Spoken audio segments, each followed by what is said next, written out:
দেখুন পাকিস্তান আমাদের কি অবস্থা করেছে, এটা ভারতের গদি মিডিয়া কখনোই প্রকাশ করবে না। দেখুন আগে। मेरे पापा की डेथ को 16 ईयर्स हो गए। हम 5 बहनें, हमारे घर में कोई कमाने वाला नहीं। आपके यहाँ आपके पूरा घर हमारा ऊपर डैमेज हो गया।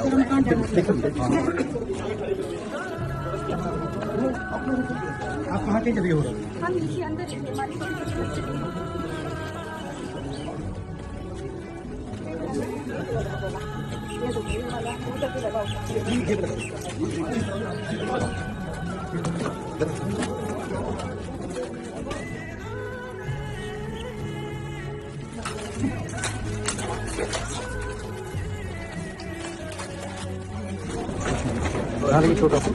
सर आप आए तो हमें पूरा देख के जाना, हम पर क्या की थी सर। यहाँ तो हमें कुछ नहीं देते, हमें उठाते हैं, कोई लीडर है कोई कुछ है।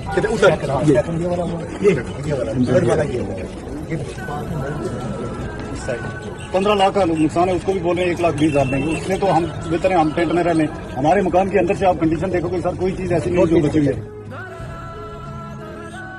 রাহুল গান্ধী যদি পুঞ্চে না যেতেন তাহলে এই ধরনের ভিডিও ফুটেজ আমরা কখনোই দেখতে পেতাম না।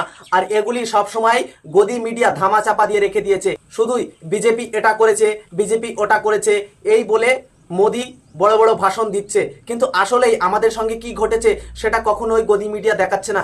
পাকিস্তান কেন উৎসব পালন করছে? কারণ আমাদেরকে তারা ধ্বংস করছে, সেই জন্যই তারা উৎসব পালন করছে। আর গদি মিডিয়া কখনোই এগুলি দেখাচ্ছে না। ধিক্কার এই ধরনের গদি মিডিয়াকে, যারা সত্যকে উপস্থাপন করতে পারে না, সত্যকে সত্য বলতে জানে না, শুধুই নিজেদেরকে নিয়ে গর্ব করতে পারে আজ আমরা এটা করছি, আমরা ওটা করছি। বিজেপি সরকারের ব্যর্থতা কখনো তুলে ধরছে না।